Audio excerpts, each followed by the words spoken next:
Good morning. I'm here with David Lane, Technical Director from LGT Wealth Management, just to cover a topic which has become more relevant since the last budget. Pensions for some people are now part of the inheritance tax calculation, which they weren't before last October.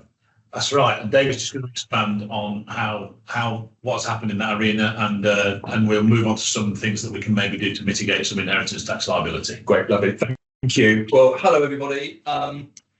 Yes, so you will recall back in the budget of last year, October 2024, Rachel, we stood up and announced that pensions, defined contribution pensions in particular, so personal pensions, self-invested personal pensions, will now be subject to, or will be part of your estate for inheritance tax purposes. Now, that doesn't necessarily mean that you would pay inheritance tax on those assets, because it depends on the size of your estate and the available nil rate band that you have and various different reliefs that are available. That said, though, the broad principle is that from April 2027, for deaths that occur after that date, the 6th of April 2027, pension assets in the round will be included in the calculation for inheritance tax purposes. So, put it simply, they're in your estate for inheritance tax. Yes, that sums up the situation that the budget puts in place, which has changed things for lots and lots of people. Yeah, for quite some time we were saying to people, consider funding pensions.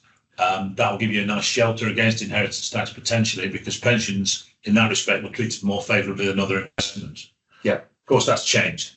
So assuming if you are one of those people who now falls into that trap, there are a number of things we can do.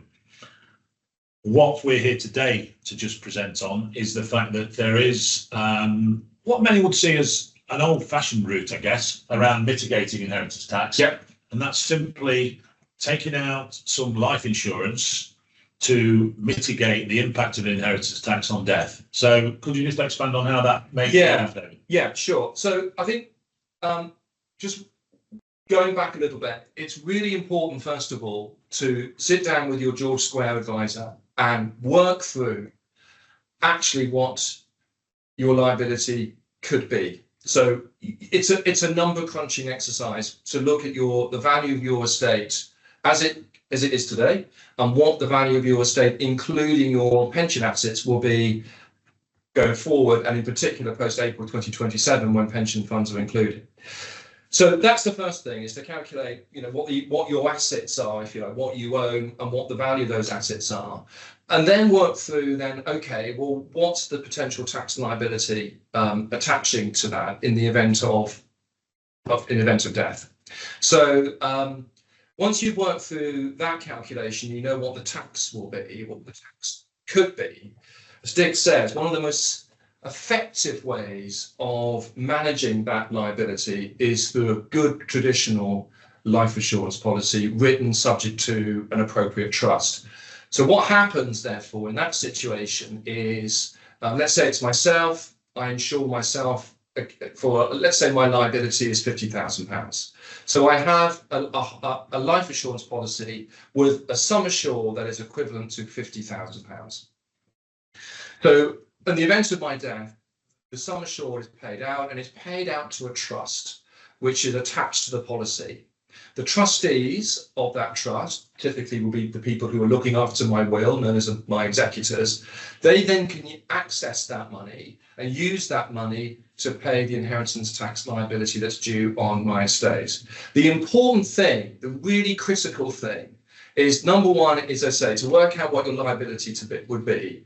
Number two, put in place the correct type of policy. And number three, to make that policy subject to an appropriate trust. Because if it's subject to a trust, it means that the sum assured, the money that's going to be paid out in the event of your death, does not form part of your estate for inheritance tax, which means it's not caught by the inheritance tax rules, and which means that your executors or your trustees, in my example, can use that to pay any liability to tax on your estate. But it's a very, very simple, straightforward solution. Yeah. So just as a takeaway for people watching this, talk to us if you feel you have any concerns in any of those areas. It's a fairly simple three-pronged approach.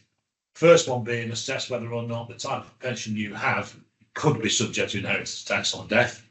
Secondly, factor that into your other assets to work out what your inheritance tax liability potentially could be.